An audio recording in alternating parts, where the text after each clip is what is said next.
kelainan reproduksi ada. Oh, pada ibu ada. Saluran tuba falopi saya dua-duanya Ya. non paten. Oh. Dan ada hidrosati. Oh, itu diceknya berarti setelah menikah. Setelah menikah, setelah beberapa tahun pernikahan. Oke. Dilakukan apa? HSG. Kalau suami ada kelainan reproduksi? Ini kelainan mungkin pada jumlah sperma dan kecepatan sperma gitu. Oh iya. Jadi itu masalahnya di dua-duanya. Pekerjaan suami? Pekerjaan suami guru juga. Iya. Aktivitas fisiknya apa? Ada kegiatan kayak olahraga atau apa futsal? Olahraga sama badminton. Setiap hari? Enggak. Mungkin seminggu sekali atau 2 kali. Oh, berarti bukan yang kayak cuma di rumah gitu ya? Ada aktivitasnya. Kalau kondisi lingkungan rumah atau lingkungan tempat kerja? Maksudnya kayak ibu nyaman aja kan sama lingkungan rumah ibu sama tempat kerja? Oke, untuk ini agak sedikit lebih sensitif lagi, frekuensi senggama pasangan suami dan istri. Kalau ya? Mungkin hampir setiap hari. Oh, hampir setiap hari ya, berarti sering. Apakah terdapat masalah fungsi seksual? Kayak hilangnya gairah seksual atau hingga jumlah spermanya sedikit. Berarti normal aja kalau itu ya, cuman yang masalah pasti bisa dilihat hasilnya seperti itu. Oh. Apakah ada dampak dari infertilitas ini terhadap kesehatan ibu sendiri? Mungkin ada yang berat badannya turun setelah hamil, berarti normal aja. Yang terakhir, apakah pernah periksa ke dokter untuk konsultasi masalah infertilitas? Dokternya sendiri menyampaikannya harus IVF, harus bayi tabung. Oh gitu, baru bisa. Jadi karena kan memang tersumbat kan. Itu kan harus ketemu kan sel telur sama sel sperma. Nah, kalau telurnya tersumbat ya belum bisa ketemu. Oh gitu, jadi dokternya itu harus bayi tabung. Ibu terakhir ke dokter sudah berapa tahun lalu ya? Sudah malas lagi periksa. Oh sudah. Berarti masalahnya ya tadi lain yang dari ibu juga dari suami.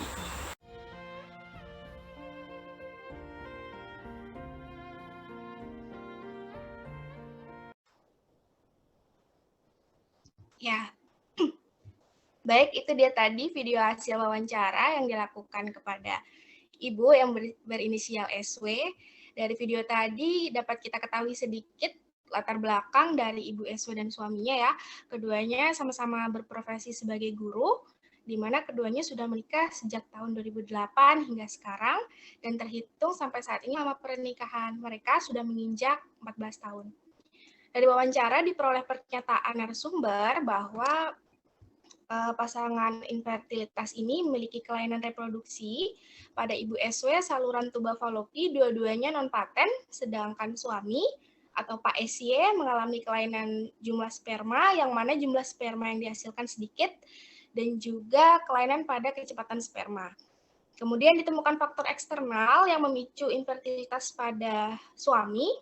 Ternyata Pak SY atau suaminya ini memiliki habit atau kebiasaan merokok. Seperti yang kita tahu dari penjelasan sebelumnya yang disampaikan di awal bahwa kebiasaan merokok dapat memicu terjadinya infertilitas.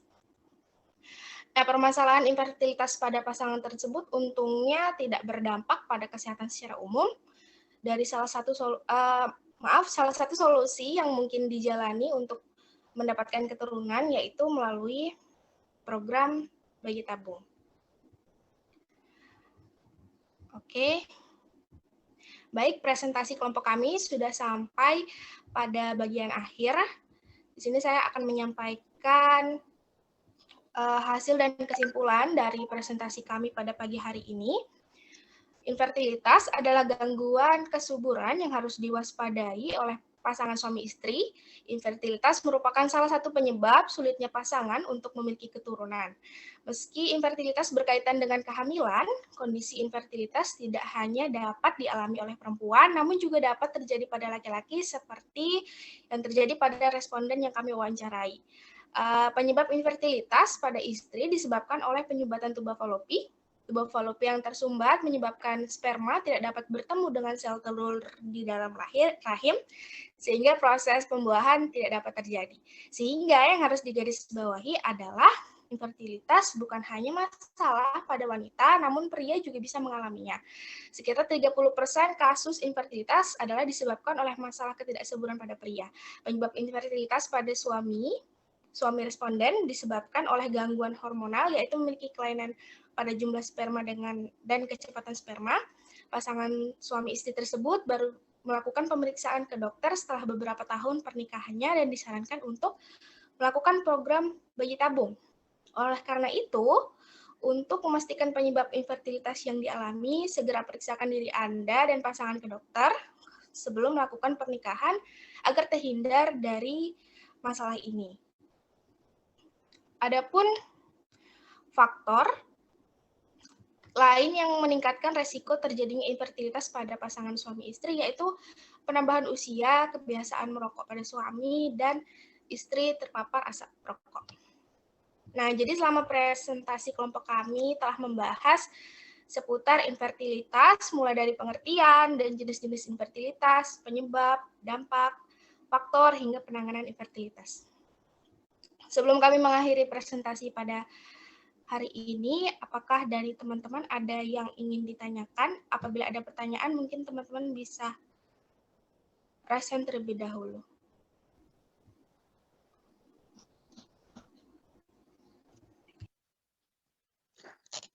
Oke, baik. Terima kasih presentasi dari kelompok infertilitas. Oke, kita masuk ke sesi diskusi. Kita punya masih waktu kurang lebih 20 menit ya. Baik, silakan untuk kelompok lain untuk bertanya sekaligus tadi dengan aborsi ya. Jadi aborsi dan infertil.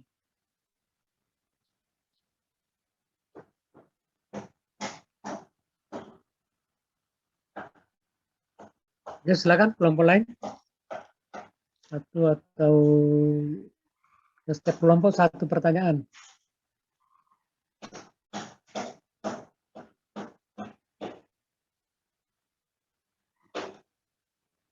Jadi satu kelompok, masih 4 kelompok ya, yang di setiap kelompok mewakili satu pertanyaan.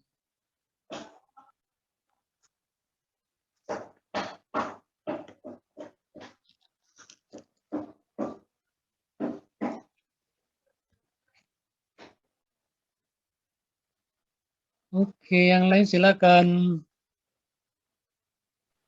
Baik, Bapak, saya izin masuk untuk memberikan pertanyaan. Silakan. Baik, Bapak, saya Shania, perwakilan dari kelompok 2. Saya ingin bertanya kepada teman-teman kelompok 1, materi aborsi. Menurut pandangan teman-teman dari wawancara yang telah dilakukan, bagaimanakah posisi kita sebagai seorang tenaga kesmas untuk mengedukasi kepada pasien ataupun orang terdekat kita yang meminta untuk melakukan aborsi. Itu Bapak pertanyaan dari saya dan teman-teman kelompok. Pertanyaan untuk teman-teman kelompok 1, apakah pertanyaannya bisa dipahami?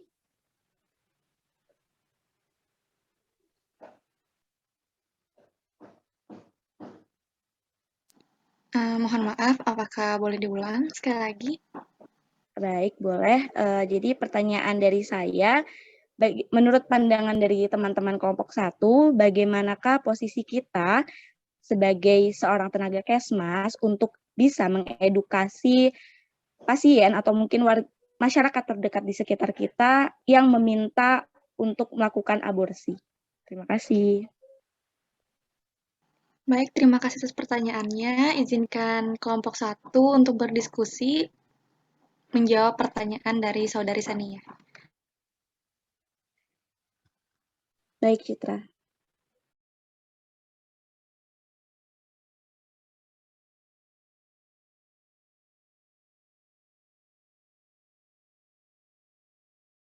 Baik, saya izin masuk untuk bertanya ke kelompok 2.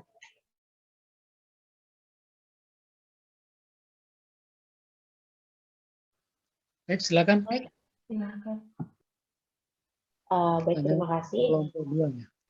Baik, perkenalkan saya Nur Nazlia Tunada dari perwakilan kelompok 6.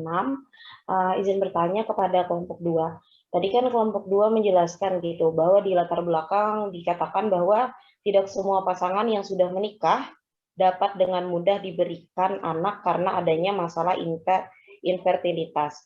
Kemudian pada teori infertilitas itu juga dikatakan bahwa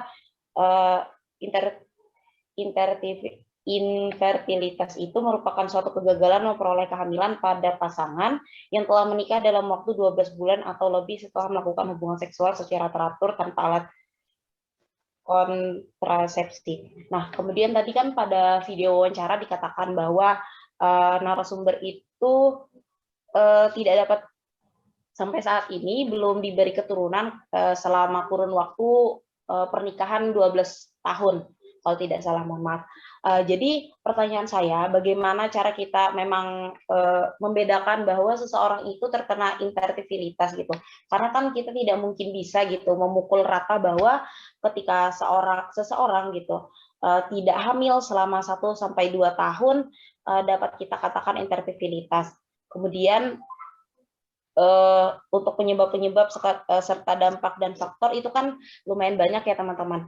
Jadi bagaimana pandangan teman-teman, terutama kita sebagai perempuan gitu. Jadi untuk kita sebagai seorang perempuan pasti takut adanya infertilitas pada diri kita sendiri atau kita masing-masing. Nah, jadi bagaimana pandangan teman-teman dari kelompok 2 untuk kita melakukan atau pencegahan agar tidak terjadinya infertilitas pada diri kita masing-masing. Mungkin itu dari saya akhiri. Terima kasih.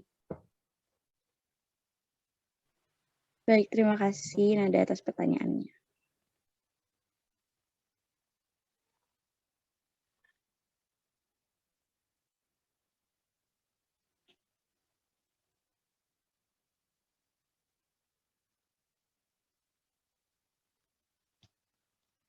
Oke, baik, saya persilakan untuk kelompok 1 menjawab pertanyaan dari kelompok 2 tadi.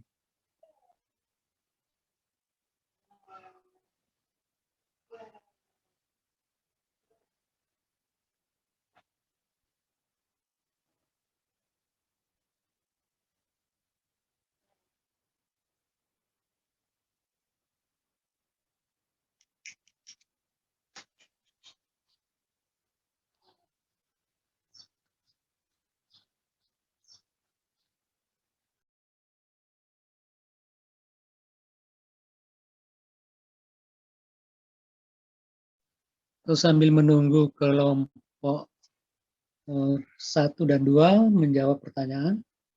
Ini ada kelompok lain? Masih ada pertanyaan? Tinggal 2 pertanyaan lagi dari kelompok lain. Apakah ditujukan ke kelompok 1 atau kelompok 2?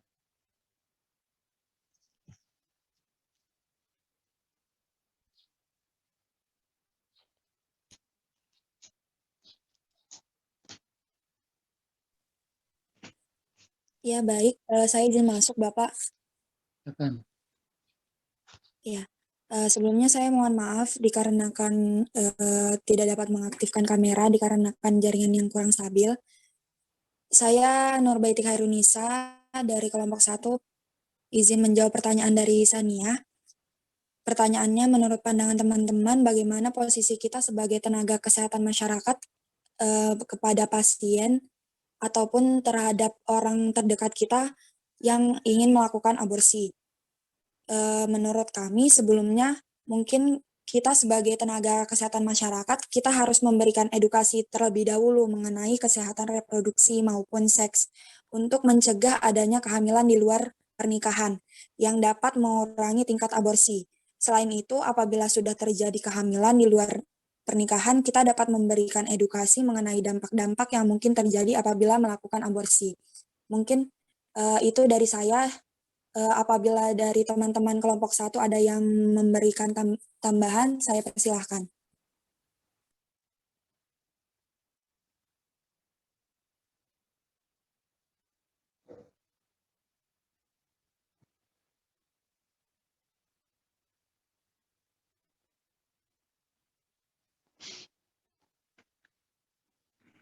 Baik, izin menambahkan. Jadi saya perwakilan dari kelompok 1.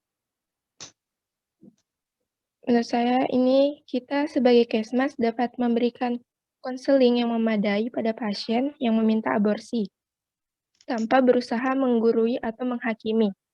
Tanggung jawab seorang Kesmas sebagai tenaga kesehatan adalah memberikan informasi yang meluruskan terkait keamanan dari tindakan aborsi tanpa indikasi kesehatan ibu, legalitas aborsi di Indonesia, serta menasehati pasien untuk tetap mempertahankan kehamilannya, sembari memberi informasi seputar antenatal care yang memadai. Oleh karena itu, akan sangat dibutuhkan kemampuan komunikasi yang efektif agar membuat si pasien merasa nyaman dan didengarkan, sehingga bisa membuat pasien mengurungkan niatnya untuk melakukan aborsi yang tidak aman ini. Terima kasih.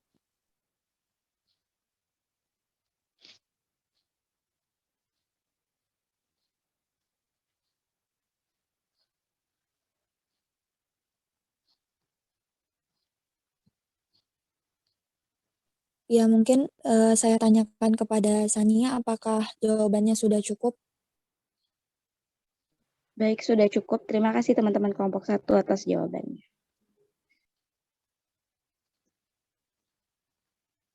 Terima kasih Oke, kembali, baik. Sania. Kelompok 2 ya. Silakan.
Baik, Bapak, saya izin masuk untuk menjawab pertanyaan dari Nazlia tadi. Silakan. Mungkin saya ulangi sedikit pertanyaan dari Nazlia. Yang pertama tadi adalah tidak semua memang pasangan ini yang apakah semua pasangan yang tidak memiliki anak atau tidak mengalami kehamilan ini sudah dipastikan bahwa mereka adalah pasangan infertilitas. Kemudian yang kedua adalah bagaimana pandangan dari kami, dari teman-teman kelompok 2 terkait pencegahan dari adanya pasangan infertilitas ini. Baik, saya izin menjawab untuk pertanyaan yang pertama tadi, yang bagaimana apakah bisa dibedakan dari pasangan infertilitas tersebut. Nah, jawabannya jadi kita tidak bisa membedakan secara langsung pada pasangan yang infertilitas, hanya dilihat dari apakah dia ini sudah, apakah dia tidak mengalami kehamilan, atau mungkin dia memang sudah punya anak tapi jangka waktunya yang cukup lama, tidak memiliki anak. Tadi kan sudah terbagi menjadi 2, infertilitas, ada primer dan sekunder. Yang primer tadi yang belum pernah mengalami kehamilan sebelumnya, dan yang kedua yang sekunder, yakni adanya kondisi gangguan kesuburan yang terjadi pada pasangan yang pernah memiliki anak sebelumnya, namun kesulitan untuk mendapatkan kehamilan berikutnya. Untuk membedakannya perlu adanya deteksi atau mungkin melakukan pemeriksaan kepada dokter untuk memeriksa apakah memang pasangan ini sudah dinyatakan sebagai pasangan infertilitas atau tidak. Jadi diperlukan pemeriksaan terlebih dahulu dan konsultasi kepada dokter. Pemeriksaannya sendiri ada pemeriksaan kesuburan pada pria, kemudian juga pemeriksaan kesuburan pada perempuan, dan ada beberapa cara untuk mendeteksi penyebab lainnya, yakni dengan pemeriksaan khusus seperti USG, transvaginal, dan pemeriksaan HSG sebagai pemeriksaan dasar pada pasangan suami istri. Untuk pemeriksaan pada pria, itu yang diperiksa adalah apakah terdapat gangguan kesuburan yang diakibatkan pada gangguan sperma, bisa terkait pada jumlah, bentuk, ataupun kemampuan sperma bergerak.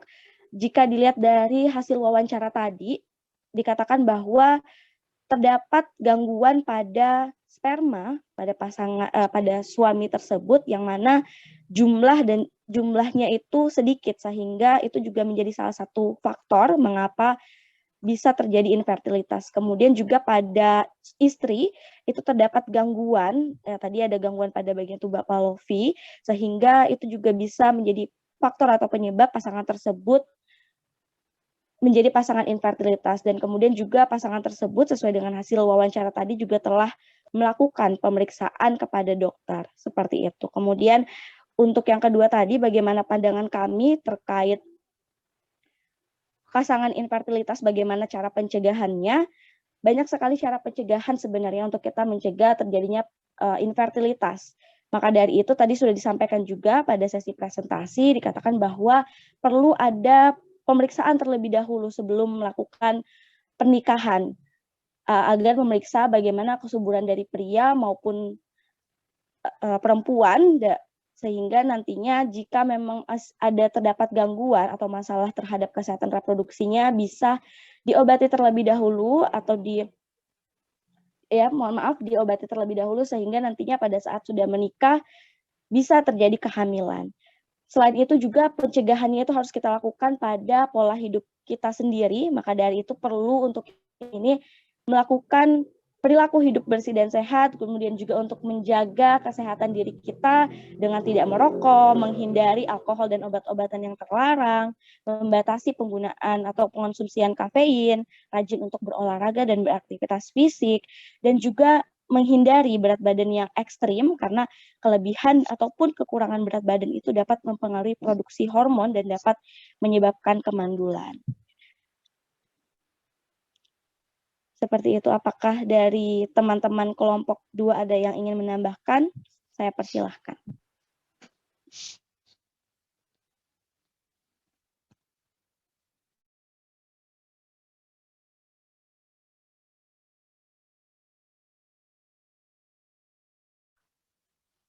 Halo, baik. Dari kelompok 1 dan kelompok 2, pertanyaan tadi apa yang masih mau ditambah? Oke, baik. Silakan. Baik Bapak, saya izin masuk. Saya izin menambahkan untuk bagian pencegahan pada perempuan agar terhindar dari infertilitas. Jadi yang pertama itu hindari hubungan seks multipartner, yaitu hubungan seksual yang mana perempuan itu berganti-ganti pasangan sehingga dapat meningkatkan terjadinya penyakit menular seksual atau PMS yang salah satunya bisa merusak organ genitalia. Lalu selanjutnya untuk memperbaiki dan meningkatkan metabolisme tubuh. Bagi perempuan yang memiliki latar belakang genetik obesitas, hipertensi, dan diabetes mellitus harus mengatur dietnya, aktivitas dan gaya hidupnya, pola makannya, maka resiko dari gangguan yang berhubungan dengan sistem metabolisme tersebut dapat dicegah. Lalu selanjutnya itu mencatat siklus menstruasi. Pencatatan siklus menstruasi secara teratur dapat menunjukkan kondisi tubuh manakala mengalami siklus menstruasi yang tidak wajar, sehingga apabila siklus tersebut tidak wajar atau tidak teratur, maka perempuan bisa langsung segera memeriksakan kondisi tubuhnya itu ke dokter objek. Seperti itu saja. Terima kasih. Masih ada lagi?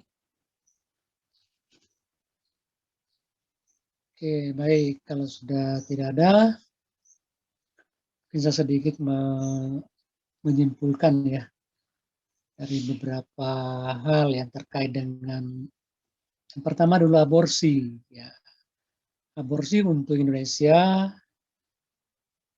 itu dikelompokkan, dikategorikan ya masih dalam kelompok ilegal ya.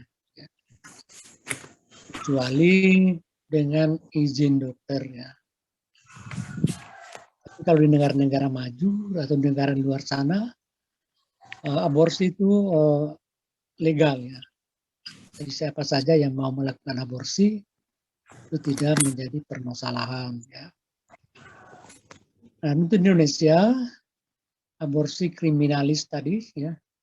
Ada aborsi spontan, ada kriminalis dan ada medialis ya. Jadi kalau yang banyak adalah kriminalis ya. Tadi aborsi di luar dari kesepakatan medis ya. Nah, ini yang paling berisiko ya, berbahaya karena yang melakukan aborsi kriminalis ini adalah umumnya adalah remaja ya, usia produktif dan tentunya masa depannya masih panjang ya. Jadi sebelum terjadi perilaku aborsi, maka perlu ada pencegahan ya, ada proteksi dini ya. Jadi para remaja SMP, SMA itu perlu diingatkan ya dampak negatif dari terjadinya aborsi ya, dan dampak negatif apabila pergaulan remaja ini di luar batas normal ya. Nah, aborsi ini sendiri ya dalam hukum pidana ancamannya 15 tahun ya. 15 tahun. Jadi kalau remaja melakukan aborsi tentunya risiko pidana, risiko sosial, risiko psikologi itu menunggu mereka ya. Dan untuk ini perlu dipahami juga bahwa budaya di Indonesia ini adalah laki-laki umumnya masih menginginkan keperawanan ya, malam pertama. Ya. Jadi umumnya di Indonesia masih menganggap bahwa malam pertama itu adalah malam yang ditunggu-tunggu ya, atau malam sakral ya. Jangan sampai dinodai sebelum menikah ya. Ini perlu diingatkan khususnya untuk kaum perempuan ya, karena yang paling merasakan dampak aborsi ini adalah perempuan. Jadi anak perempuan atau misalnya saudara kita atau tetangga ada yang remaja perempuan terutama, ya harus menjaga diri ya. Karena pada saat nanti menikah, itu laki-laki masih menginginkan keperawanan malam pertama. Ya. Apabila misalnya malam pertama itu sudah dianggap sudah tidak perawan lagi, maka itu resiko perceraiannya akan besar, ya, tinggi. Ya. Ya. Kenapa? Karena laki-laki selalu menjadi pertanyaan siapa yang mendahului ya. Ya. Nah ini yang perlu dipahami oleh para remaja perempuan khususnya, bahwa sebagian besar laki-laki di Indonesia masih menuntut adanya keperawanan malam pertama. Itu perlu dijaga karena itu adalah barang berharga bagi kaum perempuan. Ya. Apabila itu sudah dinodai sebelum menikah, nah itu risiko terhadap perkawinan yang mengalami kemungkinan besar kegagalan ya atau perceraian. Nah tentunya dampak yang lain juga adalah faktor biologis ya, kemungkinan sulit untuk hamil ya. Ya, seperti tadi di kasus tadi ya, kasus ya sudah lama menikah, tapi belum dulunya sebelum menikah punya anak, tapi digugurkan ya. Setelah menikah sudah mau punya anak, nggak bisa lagi ya. Itu salah satu dampak dari pengguguran paksa. Ya. Itu akan berpengaruh terhadap rahim. Ya. Rahimnya pada saat janin itu yang seharusnya tumbuh normal, dipaksa untuk keluar ya dengan berbagai macam cara. Ya. Salah satu diantaranya misalnya dengan obat-obat, ini yang mempengaruhi rahimnya. Salah satu diantaranya adalah orang yang pernah aborsi, itu rahimnya mengalami ketidaknormalan ya. Jadi mungkin perlu nanti misalnya pemeriksaan ya, pemeriksaan ke dokter kembali, karena orang ini sebenarnya subur ya. Ini karena mungkin kendala terhadap rahimnya yang bermasalah, sehingga sampai saat ini belum punya anak. Ya. Tapi itu menjadi salah satu referensi bagi kita, bagi remaja, bahwa jangan sampai melakukan hubungan seksual sebelum menikah. Ya. Karena ini kita di negara kita, itu dianggap bahwa itu adalah barang sakral ya. Bahwa pernikahan itu adalah salah satu pintu masuk untuk melakukan hubungan seksual secara normal dan untuk memperoleh keturunan. Ya. Apabila pasangan tidak bisa memberikan keturunan, maka risiko terhadap pernikahannya itu akan mengalami gangguan ya. Itu terkait dengan misalnya perilaku aborsi, bahwa perlu diingatkan remaja bahwa aborsi secara ilegal itu adalah ancamannya 15 tahun penjara. Nah juga dengan medis ya, jadi juga medis ini juga pertimbangannya juga cukup banyak ya. Jadi misalnya ada kehamilan yang tidak diinginkan ya, di pasangan yang hamil artinya tidak diinginkan, dengan kesepakatan dokter misalnya bisa digugurkan ya. Tapi harus dengan sepengetahuan, seizin dokter ya. Jadi bukan seizin dukun. Nah itu yang perlu diingat oleh para remaja, mendahulukan rasionalnya daripada emosinya. Ya. Jadi jangan emosinya dulu karena pacarnya menggebu-gebu ya.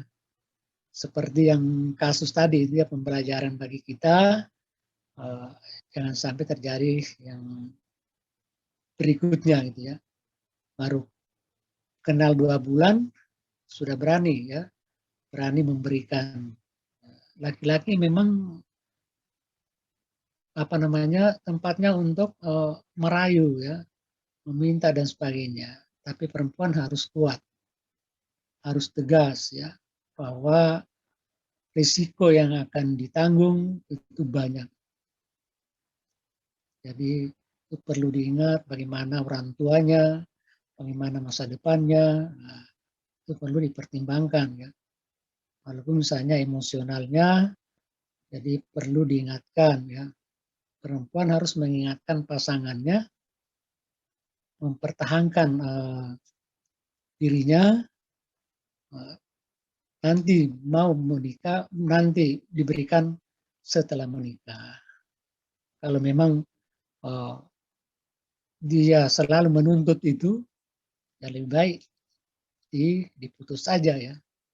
Itu berarti ini laki-laki hanya mementingkan emosinya ya. Jadi kalau saya punya pacar, baru berapa hari sudah minta ini dan itu, ya lebih baik diputus saja ya. Karena itu beresiko terhadap Anda ya. Belum apa-apa sudah minta sana minta sini ya. Seperti tadi ya, ada kesempatan ya. Kesempatan berduaan di rumah, bertiga di situ iblis. Jadi yang bertiga iblis yang mendorong dia, akhirnya terjadi. Karena mendahulukan emosi daripada rasionalnya ya. Nah, itu yang penting bagi perempuan, bagaimana mempertahankan harga dirinya ya. Jadi sebelum menikah, dia harus bagaimana terhadap pacarnya ya. Jangan mengatakan bahwa kalau dia minta lantas tidak dikasih, nanti dia lari. Nah, itu risiko yang harus Anda tanggung apabila berani dengan mudah untuk memberikan. Laki-laki memang pada dasarnya seperti itu ya. Minta sana, minta sini. Begitu terjadi dampaknya, dia lari dari tanggung jawab. Nah, siapa yang menanggung? Nah, tentunya adalah perempuan, ya, keluarganya. Jadi misalnya kita sebagai orang Kesmas mengingatkan mereka bahwa perempuan ini punya harga diri, ya, harus dipertahankan ya. Sebelum menikah jangan sampai diberikan ke orang ya yang belum punya hak. Itu perlu diingatkan ya, ingatkan para remaja. Terkait dengan infertilitas ya, jadi pernikahan yang sudah berlangsung 1 tahun lebih ya. Kenapa 1 tahun? Karena itu dianggap salah satu gejala ya. Baru gejala kemungkinan ketidaksuburan ya. Dari 1 tahun pernikahan belum ada tanda-tanda kehamilan, maka secepatnya diperiksakan ke ahlinya atau ke dokter ya. Nah, seperti tadi Ibu tadi itu kasusnya ya. Sudah menikah 2008 sampai saat ini belum ada, artinya belum punya keturunan karena beberapa faktor ya. Jadi kalau misalnya sedini mungkin diketahui faktor penyebab